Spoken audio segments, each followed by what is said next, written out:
Hello, beautiful souls. This is Sanvi Sharma. I welcome you all to my YouTube channel Soulful Journey. आज मैं आप लोगों के लिए एक जनरलाइज्ड टैरो रीडिंग लेकर आई हूँ। आपने कभी महसूस किया है कि आपके पार्टनर आपसे प्यार तो करते हैं, लेकिन जब डिसीजन लेने की बात आती है, तो अचानक वो रुक जाते हैं, कंफ्यूज हो जाते हैं या फिर टाइम मांगने लगते हैं। आप सोचते होंगे, अगर प्यार है तो डिसीजन इतना मुश्किल क्यों? और यहीं से दिल के अंदर डाउट्स जन्म लेने लगते हैं। क्या वो श्योर नहीं है? क्या कोई और इन्फ्लुएंस है? या फिर वो अपनी ही लाइफ के प्रेशर के नीचे दब चुके हैं? इस वीडियो में हम सिर्फ ये नहीं देखेंगे कि आपके पार्टनर के लिए डिसीजन लेना मुश्किल क्यों हो गया है, बल्कि ये भी समझेंगे कि उनके मन और दिल के बीच का कॉन्फ्लिक्ट क्या है, उन्हें कौन रोक रहा है। डर, गिल्ट, पास्ट ट्रॉमा या कोई ऐसी एनर्जी जो उन्हें क्लैरिटी लेने ही नहीं दे रही है। ये रीडिंग उन सब लोगों के लिए है जो पेशेंटली वेट कर रहे हैं, जो दिल से जानते हैं कि आप ही अपने पार्टनर की सुकून की जगह है, फिर भी डिसीजन आपकी फेवर में क्यों नहीं आ पा रहा है। वीडियो के एंड तक आपको सिर्फ आंसर्स ही नहीं मिलेंगे, बल्कि ये भी क्लैरिटी मिलेगी कि आपको वेट करना चाहिए, स्टैंड लेना चाहिए या फिर अपनी एनर्जी को प्रोटेक्ट करना चाहिए। अगर आप इस सिचुएशन से रिलेट करते हैं तो वीडियो को एंड तक जरूर देखिएगा, क्योंकि आज टैरो सिर्फ सच नहीं बताएगा, बल्कि आपके दिल को भी एक नई डायरेक्शन देगा। आइए आज हम जानने की कोशिश करते हैं कि आपके पार्टनर के लिए डिसीजन लेना इतना मुश्किल क्यों हो गया है। आप मेल है, फीमेल है, मैरिड है, अनमैरिड है, डिवोर्स्ड है, एक्स्ट्रा मैरिटल अफेयर में है, लॉन्ग डिस्टेंस रिलेशनशिप में है या फिर किसी कॉम्प्लिकेटेड रिलेशनशिप में है। आज की रीडिंग डेफिनेटली आपके साथ रेजोनेट होगी। आज की रीडिंग में मैं किसी भी पर्टिकुलर ज़ोडिक साइन का नाम नहीं लूंगी, क्योंकि ये रीडिंग सभी ज़ोडिक साइंस के लिए, सभी राशियों के लिए है। सबसे पहले कार्ड है यहाँ पर पेज ऑफ वैंस का कार्ड है। देन इज 9 ऑफ पेंटिकल्स का कार्ड है। देन इज द एम्परर का कार्ड है। The next card is 8 of swords का कार्ड है। The next card is 5 of pentacles का कार्ड है। The next card is S of pentacles का card है। देन इज 7 ऑफ कप्स का card है।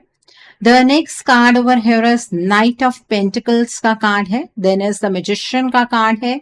The next card is S of swords का card है and bottom of the deck पर 2 of swords का कार्ड है यहाँ पर। तो आइए जानते हैं कि आपके पार्टनर डिसीजन क्यों नहीं ले पा रहे हैं। पहला कार्ड है यहाँ पर एस ऑफ पेंटिकल्स का कार्ड है। एस ऑफ पेंटिकल्स यहाँ एक बहुत ही स्ट्रॉन्ग और पॉजिटिव एनर्जी के साथ आया है। इस कार्ड का सीधा मतलब है नई फाउंडेशन, सॉलिड इंटेंशन और रियल लाइफ कमिटमेंट। ये कार्ड क्लियरली बताता है कि आपके पार्टनर ने डिसीजन बना लिया है और वो डिसीजन हवा में नहीं है, बल्कि प्रैक्टिकल लेवल पर ग्राउंडेड है। आपके पार्टनर के मन में ये बात क्लियर हो चुकी है कि वो अपनी लाइफ किसके साथ बिल्ड करना चाहते हैं। ये सिर्फ इमोशंस का डिसीजन नहीं है, ये फ्यूचर प्लानिंग का डिसीजन है। घर, stability, security, long term vision. S of pentacles ये भी बताता है कि आपके पार्टनर आपको सिर्फ प्यार के रूप में नहीं देखते, बल्कि आपको अपनी लाइफ पार्टनर में के रूप में भी देखना चाहते हैं। उनके लिए आप वो व्यक्ति हैं जिसके लिए साथ वो लाइफ का एक नया चैप्टर स्टार्ट करना चाह रहे हैं। इस कार्ड के आने से ये भी क्लियर होता है कि आपके पार्टनर के दिल में कोई कंफ्यूजन नहीं है। जब बात किसके साथ रहना है की आती है, डिसीजन ऑलरेडी टेकन है। यहीं पर अक्सर लोग गलत समझ लेते हैं कि डिसीजन ही नहीं लिया गया है, जबकि असल में डिसीजन लिया जा चुका होता है, बस उसका एग्जीक्यूशन डिले होता है। एस ऑफ पेंटिकल्स ये भी कहता है कि आपके पार्टनर आपके साथ अपनी रेपुटेशन, अपनी स्टेबिलिटी और अपनी कंफर्ट जोन को जोड़ना चाहते हैं। आप ही उनके सुकून की जगह हैं, और फिर ये कहूं कि आप ही उनकी सुकून की जगह हैं। ये कार्ड ये अश्योरेंस देता है कि इंटेंशन प्योर है, बेस स्ट्रांग है और चॉइस आप ही हैं। तो इसका मतलब तो ये है कि आपके पार्टनर ने डिसीजन बना लिया है। आपको लग रहा है कि डिसीजन उन्होंने अभी तक बनाया ही नहीं है, वो किसी कंफ्यूजन में है या उन्हें किसी भी चीज पर क्लैरिटी नहीं मिल रही है। ऐसा नहीं है, वो दिल ही दिल में ये मान चुके हैं कि आप ही उनकी सुकून की जगह है। The next is night of pentacles का कार्ड है। नाइट ऑफ पेंटिकल्स इस रीडिंग में एक बहुत ही इंपॉर्टेंट रोल प्ले करता है। एस ऑफ पेंटिकल्स ने जहां ये क्लियर कर दिया कि डिसीजन बना लिया गया है, वही नाइट ऑफ पेंटिकल्स ये समझाता है कि आपके पार्टनर उस डिसीजन को कैसे अप्रोच कर रहे हैं। नाइट ऑफ पेंटिकल्स का नेचर होता है स्लो, स्टेडी एंड कॉशियस। इस कार्ड के आने का मतलब ये नहीं है कि आपके पार्टनर अनश्योर है। इसका मतलब ये है कि वो कोई गलती करने से डरते हैं। उनके लिए एक बार कमिटमेंट का मतलब होता है फाइनल, और इसी वजह से वो हर कदम बहुत सोच समझ कर रखना चाहते हैं। आपके पार्टनर का ये मानना है कि अगर वो आपके साथ आगे बढ़ेंगे तो वो हाफ हार्टेड नहीं जाएंगे। वो चाहते हैं कि जब भी डिसीजन एग्जीक्यूट हो तब सर्कमस्टांसेस स्टेबल हो, रिस्पॉन्सिबिलिटीज मैनेजेबल हों, और कोई भी चीज आगे चलकर आपको हर्ट ना करे। पास्ट में भी आपको हर्ट कर चुके हैं, अब दोबारा से आपको हर्ट नहीं करना चाहते हैं। इसलिए आपको लगता है कि वो डिले कर रहे हैं, जबकि असल में वो प्लानिंग मोड में है। नाइट ऑफ पेंटिकल्स ये भी बताता है कि आपके पार्टनर इमोशनली इम्पल्सिव नहीं है। वो सिर्फ प्यार के दम पर लाइफ का डिसीजन नहीं लेना चाहते हैं, वो प्रैक्टिकल सिक्योरिटी भी इंश्योर करना चाहते हैं। यहाँ एक और इम्पॉर्टेंट बात समझने वाली है। ये कार्ड बताता है कि आपके पार्टनर का फोकस अभी एग्जीक्यूशन पर है, लेकिन एग्जीक्यूशन के पहले वो हर एक्सटर्नल रिस्क को एलिमिनेट करना चाहते हैं। वो किसी भी रिस्क वाली सिचुएशन में एक्शन की एनर्जी में नहीं आना चाहते हैं, और यहीं से उनकी जर्नी थोड़ी स्लो हो जाती है। इस कार्ड की एनर्जी ये कहती है कि आप ही उनकी डेस्टिनेशन है, बस वो चाहते हैं कि रास्ता बिल्कुल सेफ हो। उन्हें ये आखिरी चांस ही मिलेगा, ये बात वो मन से मान चुके हैं। बार बार वो इस रिश्ते के लिए ट्राई नहीं कर पाएंगे, और आप भी उन्हें इतने सारे चांसेस नहीं देने वाले हैं। ये बात आपके पार्टनर बहुत अच्छे तरीके से समझ गए हैं। The next is the magician का कार्ड है। द मैजिशियन यहाँ आकर इस बात पर फाइनल स्टैंप लगा देता है कि आपके पार्टनर डिसीजन ले चुके हैं, और सिर्फ ले ही नहीं चुके बल्कि उनके अंदर वो कैपेबिलिटी भी है कि अगर चाहें तो वो सब कुछ चेंज कर सकते हैं। द मैजिशियन का मतलब होता है विल पावर, इंटेंशन और इनर क्लैरिटी। इस कार्ड के आने का सीधा मैसेज ये है कि आपके पार्टनर हेल्पलेस नहीं है। उन्हें पता है कि उनके पास रिसोर्सेज हैं, चॉइसेस हैं और पावर है अपनी लाइफ को डायरेक्शन देने की। अगर आप कभी सोचते हैं क्या वो सिचुएशन में फंसे हुए हैं, तो मैजिशियन कहता है कि हाँ, फंसे हुए हैं, लेकिन वो अपने आप में इस तरह से फंसे हुई एनर्जी को मैनिफेस्ट नहीं करते हैं। वो ये मैनिफेस्ट करते हैं कि वो फंसे हुए नहीं हैं, बस वो अपनी पावर को कॉन्शियसली यूज नहीं कर पा रहे हैं। उनके मन में ये क्लैरिटी है कि आपके साथ रहना ही उनके लिए सही चॉइस है। ये डिसीजन किसी इमोशनल मैनिपुलेशन का रिजल्ट नहीं है। ये डिसीजन उनके खुद की सोच से आया है। उनका दिल और दिमाग दोनों जगह आप ही हैं। द मैजिशियन ये भी दिखाता है कि आपके पार्टनर के अंदर एक पार्ट है जो मानता है कि अगर मैं एक बार आगे बढ़ गया या बढ़ गई तो मैं सब कुछ मैनेज कर सकता हूं या कर सकते हैं। और यही वजह है कि जब आप उनसे बात करते हैं तो वो कभी कभी वो आपको कॉन्फिडेंट लगते हैं, फ्यूचर की बात करते हैं, प्रॉमिसेस भी कर देते हैं, ये सब कुछ फेक नहीं है। और फिर अगले ही पल आपको लगता है कि वो तो मुकर गए हैं।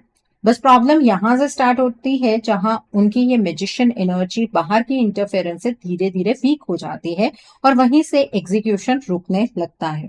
यहां तक कार्ड्स क्लियरली कह रहे हैं कि डिसीजन लिया जा चुका है, चॉइस आप ही हो, इंटेंट उनका रियल है, उन्हें अपनी लाइफ आपके साथ ही स्पेंड करनी है। अब सवाल आपके मन में ये होगा कि अगर डिसीजन ले चुके हैं तो एग्जीक्यूशन कहाँ है, एग्जीक्यूशन इतनी स्लो क्यों है। लेकिन जो चीजें आपको क्लियर हुई हैं उससे आपको ये तो पता लग गया ना कि आपके पार्टनर रहना तो आपके साथ ही चाहते हैं। तो इस एनर्जी को आपको क्लेम करना नहीं भूलना चाहिए। इस एनर्जी को क्लेम करने के लिए आप कमेंट सेक्शन में 222 हार्ट जरूर टाइप कीजिएगा। कुछ टाइम पहले क्लाइंट मेरे पास आई थी, बिल्कुल आपकी तरह कंफ्यूज, थकी हुई और इमोशनली ड्रेन्ड।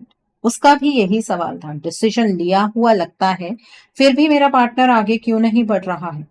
वो कहती थी जब हम बात करते हैं तो वो फ्यूचर के प्लान्स बनाता है, कभी कहता है साथ रहेंगे, कभी कहता है मैं तुम्हारे बिना रह ही नहीं सकता हूँ। पर जब मैं प्रैक्टिकल स्टेप की बात करती हूँ तो वो चुप हो जाता है या फिर टॉपिक चेंज कर देता है। उस क्लाइंट का सबसे बड़ा कंफ्यूजन ये था कि उसका पार्टनर उसे छोड़ना भी नहीं चाहता था और साथ ले जाना भी नहीं। ये पुश पुल उसे अंदर से तोड़ रहा था। जब मैंने कार्ड्स देखे तो वही पैटर्न सामने आया जो आज आपके कार्ड्स में दिख रहा है। डिसीजन ऑलरेडी बना हुआ था, दिल से वो उसी के साथ रहना चाहता था, पर एग्जीक्यूशन के टाइम पर जैसे कोई इनविजिबल वॉल आ जाती थी। क्लाइंट ने मुझे ये भी बताया कि उसके पार्टनर के बिहेवियर में धीरे धीरे चेंज आ गया था हीलिंग के बाद। पहले कॉन्फिडेंट नहीं हो पा रहा था, उसके बाद कॉन्फिडेंट होने लगा। ठीक है, डिसीजन जो बनाया था उसे उसने एग्जीक्यूशन की एनर्जीज में लेकर आया। ठीक है, जो मेरी क्लाइंट थी उसे सबसे ज्यादा दर्द इस बात का होता था कि वो समझ नहीं पा रही थी कि ये डिले उसकी वजह से है या किसी और वजह से। और यहां से रीडिंग का सेकेंड फेज आपके लिए भी स्टार्ट होता है। ये जो क्लाइंट थी ना, ये बहुत परेशान थी। मतलब इनका जो रिलेशनशिप था ना, ये कम से कम 20 years का रिलेशनशिप था। मतलब चाइल्डहुड से ये रिलेशनशिप चल रहा था, और जब एग्जीक्यूशन की बारी आई तो हालात इस तरह से टर्न हो गए। वो अपने पेरेंट्स को भी जवाब नहीं दे पा रही थी। लेकिन हमने 45 डेज का हीलिंग का प्रोसेस किया था, और उसके बाद कमिटमेंट हुई। उनकी रिंग सेरेमनी हो चुकी है। मैरिज 2026 में होगी। ओके, सो हम सेकंड पार्ट की बात करते हैं। यहाँ पर अगला कार्ड है पेज ऑफ वैंस का कार्ड। पेज ऑफ वैंस यहाँ दिखाता है कि आपके पार्टनर के अंदर अभी भी एक स्पार्क जिंदा है। ये स्पार्क है आपके साथ नई शुरुआत का। उनके मन में एक्साइटमेंट है, होप है, और कभी कभी अचानक से वो फ्यूचर को लेकर एंथुजियास्टिक भी हो जाते हैं। लेकिन पेज ऑफ वैंस एक इमेच्योर फायर भी होता है। ये एनर्जी जल्दी भड़कती है और जल्दी ही कंफ्यूज भी हो जाती है। इस कार्ड का मतलब है कि आपके पार्टनर के थॉट्स इजीली इन्फ्लुएंस हो रहे हैं। कोई बात उनके दिमाग में डाल दो तो वो उस पर बिना पूरी तरीके से सोचे रिएक्ट कर लेते हैं। यहां से थर्ड पार्टी का एंट्री पॉइंट बनता है। थर्ड पार्टी ने आपके पार्टनर की इस अनस्टेबल फायर एनर्जी को टारगेट किया है। कभी उनके कान भरे जाते हैं, कभी उनके डर को बढ़ाया जाता है, कभी उन्हें ये फील कराया जाता है कि अगर उन्होंने डिसीजन एग्जीक्यूट किया तो कुछ ना कुछ गलत हो जाएगा। पेज ऑफ वैंस ये भी बताता है कि आपके पार्टनर के थॉट्स कंसिस्टेंट नहीं रह पा रहे हैं। एक दिन वो पूरी तरह श्योर लगते हैं और अगले ही दिन उनके अंदर डाउट आ जाता है। ये डाउट नेचुरल नहीं है, ये प्लांटेड है। इस कार्ड के थ्रू मैसेज क्लियर है, डिसीजन के लिए फायर है, लेकिन फायर को डायरेक्शन देने वाली एनर्जी डिस्टर्ब कर दी गई है। द नेक्स्ट कार्ड यहाँ पर जो निकल कर आया है वो है एस ऑफ स्वॉर्ड्स का कार्ड है। S of swords normally clarity का कार्ड होता है, लेकिन यहाँ ये क्लैरिटी ब्लॉक होने की बात कर रहा है। आपके पार्टनर के दिमाग में सच और झूठ के बीच का फर्क ब्लर हो चुका है। थर्ड पार्टी ने रिपीटेडली ऐसी एनर्जीज यूज की हैं जो मेंटल कंफ्यूजन क्रिएट करती हैं। Black magic, spell work, magic dust, ये सब डायरेक्टली माइंड पर काम करते हैं, और इस थर्ड पार्टी ने भर भर कर इस एनर्जी का इस्तेमाल किया है। रिजल्ट ये होता है कि आपके पार्टनर अपने ही सोच पर ट्रस्ट नहीं कर पा रहे हैं। कभी उन्हें लगता है हाँ मुझे आगे बढ़ना चाहिए, और अगले ही पल उनका दिमाग बोलता है रुक जाओ अभी नहीं। एस ऑफ स्वॉर्ड्स यहाँ बताता है कि आपके पार्टनर का लॉजिक हाईजैक हो चुका है। उनका डिसीजन मेकिंग पावर वीक हो चुका है, इसलिए वो हर चीज ओवरथिंक करने लगते हैं। आप नोटिस करेंगे कि वो बातें गोल गोल घुमाने लगे हैं, या बात ही नहीं कर रहे हैं, सीधी बात का जवाब नहीं देते, या फिर डिस्कशन से ही बचने लगते हैं। ये सब साइंस है कि उनकी मेंटल एनर्जी डिस्टर्ब है। यहाँ से एग्जीक्यूशन ऑलमोस्ट इम्पॉसिबल हो जाता है, क्योंकि बिना क्लैरिटी के कोई भी स्ट्रॉन्ग डिसीजन एक्ट में नहीं आ पाता। The next card is seven of cups का कार्ड है। सेवन ऑफ कप्स कंफ्यूजन का अल्टीमेट कार्ड है। ये दिखाता है कि आपके पार्टनर के सामने ऑप्शंस आर्टिफिशियली क्रिएट कर दिए गए हैं। उन्हें ऐसा फील करवाया जा रहा है जैसे हर ऑप्शन रिस्की हो, जैसे कोई भी चॉइस लेने पर लॉस ही लॉस है। थर्ड पार्टी का काम यही होता है, चॉइसेस को फॉग में छुपा देना। आपके पार्टनर को लगता है कि उन्हें सब कुछ समझना चाहिए पहले, लेकिन जितना ज्यादा वो समझने की कोशिश करते हैं उतनी ही कंफ्यूजन बढ़ती जाती है। सेवन ऑफ कप्स ये भी बताता है कि थर्ड पार्टी इल्यूजन क्रिएट कर रही है, कभी फेक होप, कभी अननेसेसरी फियर, कभी गिल्ट का प्रेशर। इस स्टेज पर आपके पार्टनर अपनी इंट्यूशन से डिस्कनेक्ट हो जाते हैं। उन्हें अंदर से पता होता है कि आप ही उनकी सुकून की जगह हैं, या फिर ये कहूं आप ही उनकी सुकून की जगह हमेशा के लिए बन सकते हैं, लेकिन उस ट्रुथ को एक्सेप्ट नहीं करने देती है ये कंफ्यूजन, ये illusion. The next card is two of swords का कार्ड है। Two of swords total shutdown दिखाता है। ये वो स्टेज है जहां आपके पार्टनर कॉन्शियसली डिसीजन लेना ही बंद कर देते हैं। उन्हें लगता है कि डिसीजन ना लेना ही सबसे सेफ ऑप्शन है। ये कार्ड बताता है कि उनके इमोशंस और लॉजिक दोनों पर पर्दा डाल दिया गया है। वो देखना ही नहीं चाहते, क्योंकि देखने का मतलब होगा एक्शन लेना, और एक्शन लेने की एनर्जी उनके पास इस वक्त है ही नहीं। थर्ड पार्टी ने यहाँ तक आपके पार्टनर को पुश कर दिया है कि वो अपनी असली फीलिंग से भागने लगे हैं। साइलेंस, डिले, अवॉइडेंस, ये सब कोपिंग मैकेनिज्म्स बन चुके हैं। और यहाँ पर ये रीडिंग क्लियर वार्निंग देती है, डिसीजन लिया जा चुका है लेकिन एग्जीक्यूशन ब्लॉक्ड है। तो जो कारण बन रहा है आपके पार्टनर के एग्जीक्यूशन में ना आने का, वो कारण है इस थर्ड पार्टी द्वारा किया गया डार्क एनर्जी का इम्पैक्ट, जिसकी वजह से आपके पार्टनर अपनी बेसिक एनर्जी को खो चुके हैं, जिसकी वजह से आपके पार्टनर अपनी बेसिक एनर्जी से टैप आउट हो चुके हैं। अब आपके माइंड में ये बात होगी तो मैम अपने पार्टनर को हम इस चीज को लेकर किस तरह से समझाएं, क्या कहें उनसे? देखिए, आपके कहने से आपके पार्टनर आपकी एक भी बात पर यकीन नहीं करने वाले हैं, तो अपना टाइम वेस्ट करके आपको कुछ भी हासिल नहीं होगा। यहाँ पर जो चेंजेस हुए हैं वो एनर्जी के थ्रू हुए हैं, तो आपको एनर्जी ही चेंज करनी पड़ेगी। अगर आप अपने पार्टनर को उनकी बेसिक एनर्जी में लेकर आना चाहते हैं तो उसके लिए आप अपने रिश्ते के लिए एक रीडिंग बुक कीजिए। रीडिंग में आप ब्लॉकेजेस को जानिए, अकॉर्डिंगली आप अपने रिश्ते के लिए कोई हीलिंग का प्रोसेस या फिर कोई रेमेडी गो थ्रू कर सकते हैं। अगर आप मेरे साथ ये रीडिंग बुक करना चाहते हैं तो मेरे व्हाट्सएप के थ्रू या फिर मेरी ईमेल आईडी के थ्रू आप ये रीडिंग बुक कर सकते हैं। मेरा व्हाट्सएप नंबर और ईमेल आईडी स्क्रीन पर फ्लैश होंगे। आप मुझे डायरेक्ट कॉल नहीं करेंगे, आप मुझे व्हाट्सएप पर मैसेज कीजिए, मेल ड्रॉप कीजिए, मैं आपको रिप्लाई जरूर दूंगी। डायरेक्ट कॉल पिक कर पाना मेरे लिए पॉसिबल नहीं हो पाता है। दूसरी चीज मैं आपको यहाँ पर ये कहना चाहूंगी, कुछ क्लाइंट्स मेरे पास आजकल आ रहे हैं ये कहकर कि मैम हमने रीडिंग देखी, रीडिंग में जो आपने बताया वो बिल्कुल हमारे साथ रेजोनेट हो रहा है, आप हमें हीलिंग की कॉस्ट बता दीजिए। ऐसा नहीं होता है। आप यहाँ पर अपनी ब्लॉकेजेस को समझ पा रहे हैं, लेकिन हर केस में ब्लॉकेजेस की इंटेंसिटी डिफरेंट होती है। तो पहले आपको रीडिंग बुक करनी होगी। रीडिंग में ब्लॉकेजेस की इंटेंसिटी को देखकर मैं हीलिंग या रेमेडी सजेस्ट करती हूँ। सबके लिए यूनिवर्सल सॉल्यूशन नहीं है। अगर यूनिवर्सल सॉल्यूशन होता तो मैं वीडियो में ही बता देती, ठीक है। तो सबके लिए एक जैसा सॉल्यूशन नहीं होता है। और मैं आपको ये भी नहीं कहूंगी कि आपको रीडिंग सिर्फ मेरे साथ ही बुक करनी है। आपको जिस पर फेथ है आप उनके साथ रीडिंग बुक कर सकते हैं, कोई प्रॉब्लम नहीं है। द नेक्स्ट कार्ड है 9 ऑफ पेंटिकल्स का कार्ड है। 9 ऑफ पेंटिकल्स यहाँ एक बहुत इंपॉर्टेंट ट्रूथ रिवील करता है। ये कार्ड बताता है कि आपके पार्टनर के अराउंड कंफर्ट इल्यूशन क्रिएट कर दी गई है। उन्हें लगने लगा है कि जब तक मैं अकेला हूं, जब तक मैं डिसीजन एग्जीक्यूट नहीं कर रहा हूं, तब तक मैं सेफ हूं। थर्ड पार्टी ने इस कार्ड की एनर्जी का मिसयूज किया है। उन्हें ये फील करवाया गया है कि इंडिपेंडेंस ही सबसे बड़ी स्ट्रेंथ है और कमिटमेंट एक बर्डन बन सकता है। ये थॉट नेचुरल नहीं है, ये इम्प्लांटेड है। 9 ऑफ पेंटिकल्स का शैडो एस्पेक्ट ये कहता है कि आपके पार्टनर इमोशनली आइसोलेटेड हो चुके हैं।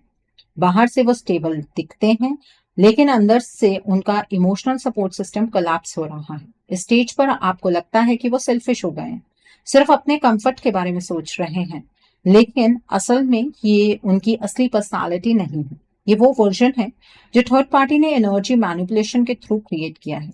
इस कार्ड का क्लियर मैसेज है कि अगर ये कंफर्ट जोन टूटेगा नहीं तो एग्जीक्यूशन कभी नहीं होगा। द नेक्स्ट कार्ड इज यहाँ पर है द एम्परर का कार्ड है। यहाँ पर द एम्परर नॉर्मली अथॉरिटी और कंट्रोल का कार्ड होता है, लेकिन यहाँ ये लॉस ऑफ कंट्रोल दिखा रहा है। आपके पार्टनर का मैस्कुलाइन एनर्जी सेंटर डिस्टर्ब हो चुका है। डिसीजन लेना, स्टैंड लेना, लीडरशिप दिखाना, ये सब वीक हो चुका है। थर्ड पार्टी ने उनके रूट और सोलर प्लेक्सस चक्रा पर डायरेक्ट काम किया है, इसलिए वो चाह कर भी अपनी लाइफ का कंट्रोल वापस नहीं ले पा रहे हैं। आपने नोटिस किया होगा कि वो रिस्पॉन्सिबिलिटी से भागने लगे हैं या फिर हर चीज को सिचुएशन पर छोड़ देते हैं। देखते हैं बाद में, अभी टाइम नहीं है। ये सब एम्परर एनर्जी के कोलैप्स के साइंस हैं। ये कार्ड क्लियरली कहता है उनके अंदर का जो लीडर है वो डॉर्मेट हो चुका है, और जब तक ये लीडर अवेकन नहीं होता डिसीजन सिर्फ वर्ड्स ही रहेंगे, एक्शन नहीं बनेगा, ठीक है। The next card over here is 8 of swords का कार्ड है। 8 of swords is total entrapment. ये कार्ड कंफर्म करता है कि आपके पार्टनर अपनी एनर्जी में नहीं है, वो मेंटल, इमोशनल और एनर्जेटिक केज में फंस चुके हैं। यहाँ सबसे इंपॉर्टेंट बात यह है कि ये केज उन्होंने खुद क्रिएट नहीं किया है, ये एक्सटर्नल डार्क एनर्जी इन्फ्लुएंस का रिजल्ट है। उन्हें लगता है कि वो हेल्पलेस हैं, कि कोई चॉइस ही नहीं बची है, और जब इंसान ऐसा सोचने लगता है तो वो एक्शन लेना छोड़ देता है। इस कार्ड का सबसे स्ट्रॉन्ग मैसेज ये है कि आपके पार्टनर खुद से बाहर नहीं आ पाएंगे, चाहे वो कितना भी चाहें, जब तक एनर्जी क्लेंस नहीं होती। जब तक डार्क अटैचमेंट रिमूव नहीं होती एग्जीक्यूशन पॉसिबल ही नहीं है।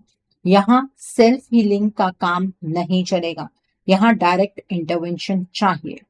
The next card over here is 5 of pentacles का कार्ड है। 5 ऑफ पेंटिकल्स फ्यूचर का वार्निंग कार्ड है। ये दिखाता है कि अगर ये सिचुएशन ऐसे ही चलती रही तो इमोशनल लॉस अनअवॉइडेबल हो जाएगा। ये कार्ड बताता है कि दोनों लोग एक दूसरे के पास होते हुए भी अकेला महसूस करेंगे, मिसअंडरस्टैंडिंग बढ़ेगी, इमोशनल डिस्टेंस ग्रो करेगा। और यहीं पर होली का मेंशन आता है कि होली के आसपास एक साइकिल ऑफ एलिमिनेशन एक्टिवेट होगा। जो चीजें वीक होती हैं, जो चीजें डिले पर चल रही होती हैं, वो यहाँ या तो ट्रांसफॉर्म होती है या फिर परमानेंटली एलिमिनेट हो जाती हैं। अगर अभी भी एक्शन नहीं लिया गया तो ये रिश्ता होली तक या तो ब्रेक हो जाएगा या फिर इतना थक जाएगा कि रिवाइव करना मुश्किल हो जाएगा। इस रिश्ते की एनर्जीज रिवर्सिबल ही नहीं रहेंगी। ऐसी सिचुएशन इस रिश्ते में क्रिएट होती हुई नजर आ रही है। अपने पार्टनर के पीछे पीछे भागने से आपको कुछ भी हासिल नहीं होने वाला है। आप शब्दों से अपने पार्टनर को कुछ भी नहीं समझा सकते हैं। इस चीज को अपने माइंड में क्लियर कर लीजिए, ठीक है। तो ये रीडिंग क्लियर कहती है डिसीजन लिया जा चुका है, डिले डिसीजन की वजह से नहीं, एनर्जी कोलैप्स की वजह से है।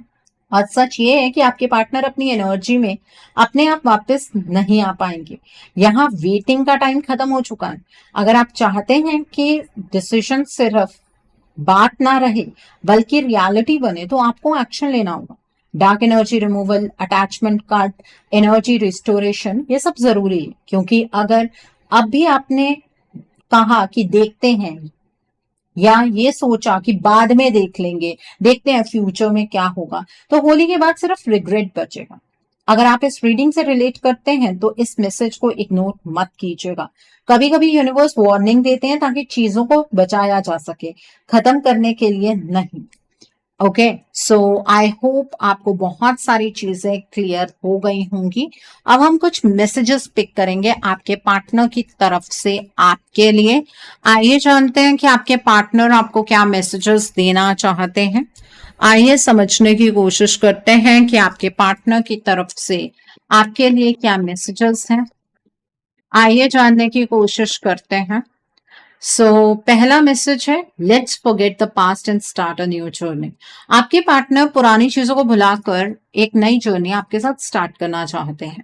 The next is, I apologize for whatever wrong I did for you. आपके पार्टनर आपसे माफी मांगना चाहते हैं कि उन्होंने आपके साथ जो भी गलत किया है वो ऐसा करना ही नहीं चाहते थे, लेकिन वक्त और हालात उनकी फेवर में नहीं थे। Let's work on our dreams together. आपका भी सपना ये है कि आप अपने पार्टनर के साथ अपना फ्यूचर बना सकें, आपके पार्टनर का सपना भी यही है। तो वो आपसे ये कहना चाहते हैं कि मिलकर हम दोनों अपने सपने पर काम कर सकते हैं। The next is, your expenses are going out of my pocket. अगर आपको ऐसा लगता है ना कि आपके पार्टनर ने एक्सपेंसेस की वजह से आपको छोड़ दिया या आप उनसे कुछ डिमांड कर रहे थे इसलिए उन्होंने आपको छोड़ दिया, तो ऐसा नहीं है। You never try to understand my feelings. उनकी भी कंप्लेंट है कि आप उनकी फीलिंग्स को कभी समझने की कोशिश ही नहीं करते हैं। You deserve better than me. आपके पार्टनर ने शायद पास्ट में आपसे ये कह दिया होगा कि आप उनसे कोई बेहतर इंसान डिजर्व करते हैं, लेकिन ये कहने के पीछे उनकी मंशा ये नहीं थी कि आप मूव ऑन कर लें।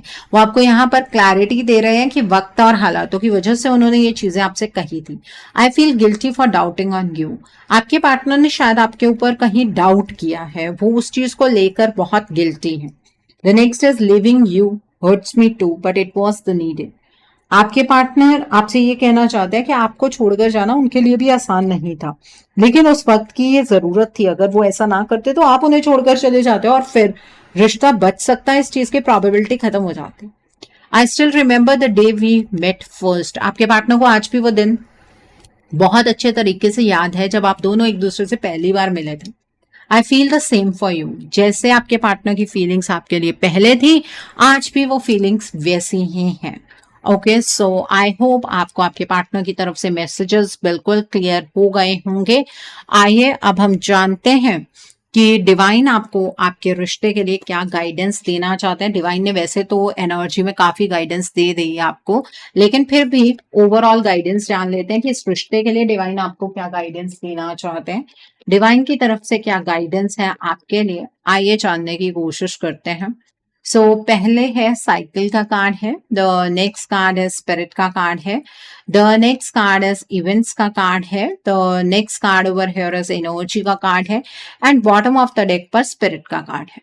डिवाइन सबसे पहले आपको ये कहना चाहता है कि जितने इल्जाम आप अपने पार्टनर पर लगा रहे हैं, वो इल्जाम पहले आप अपनी हायर सेल्फ से पूछने की कोशिश कीजिए कि क्या सच में आपके पार्टनर ऐसे हैं?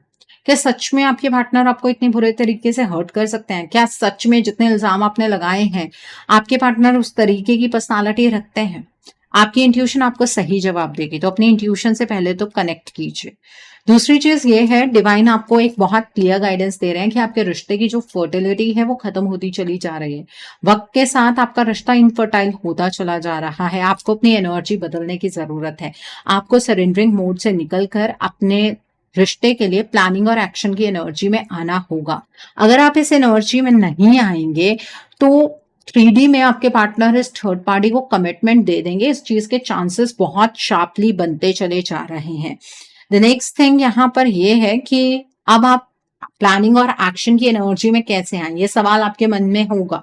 देखिए, आपको गाइडेंस मिल सकती है आपकी फैमिली से, किसी न्यूट्रल पर्सन से, अपने फ्रेंड्स से। अपने रिश्ते के लिए गाइडेंस मत लीजिएगा, क्योंकि उनकी सोच भी आपके लेवल की ही होगी। जो आपके डाउट्स होंगे वही उनके डाउट्स होंगे, तो उनसे किसी भी तरीके की गाइडेंस लेने की जरूरत नहीं है। किसी न्यूट्रल पर्सन से गाइडेंस लीजिए, अपने फैमिली से गाइडेंस लीजिए और एनर्जी को बारीकी से समझिए। अगर आपकी एनर्जी यहाँ पर प्लानिंग और एक्शन की क्रिएट हो जाती है, तो ये जो कमिटमेंट थर्ड पार्टी को मिलती हुई नजर आ रही है, ये कमिटमेंट आपके पार्टनर से आपको ही मिलेगी, क्योंकि वो अपनी परमानेंट एनर्जीज में वापस आ जाएंगे, जो उनकी बेसिक एनर्जीज है। ओके, सो आई होप आज की रीडिंग से आपको बहुत सारी चीजों को लेकर क्लैरिटी मिली होगी। नीचे मुझे कमेंट सेक्शन में जरूर बताइएगा ये रीडिंग आपको कैसी लगी। वीडियो पसंद आई है तो लाइक करना मत भूलिएगा, अपने नियर एंड डियर वंस के साथ शेयर जरूर कीजिएगा। हो सकता है किसी को अपनी लाइफ को लेकर, अपने रिश्ते को लेकर कुछ क्लैरिटी मिल सके। So do share my video also. अगर आप मेरी रीडिंग से इन्फ्लुएंस्ड हैं और किसी पर्सनलाइज प्रॉब्लम का सॉल्यूशन मुझसे चाहते हैं, तो आप अपनी पर्सनलाइज रीडिंग मेरे साथ बुक कर सकते हैं। ये बुकिंग आप मेरे व्हाट्सएप के थ्रू या फिर मेरी ईमेल आईडी के थ्रू बुक कर सकते हैं। मेरा व्हाट्सएप नंबर और ईमेल आईडी स्क्रीन पर फ्लैश होंगे। जिन लोगों ने अभी तक मेरे चैनल को सब्सक्राइब नहीं किया है, आप प्लीज मेरे चैनल को सब्सक्राइब कर लीजिए और बेल आइकन को प्रेस करना मत भूलिएगा, जिससे कि आपको नए नए वीडियोस की नोटिफिकेशन मिलती रहे। So thanks for watching, see you soon.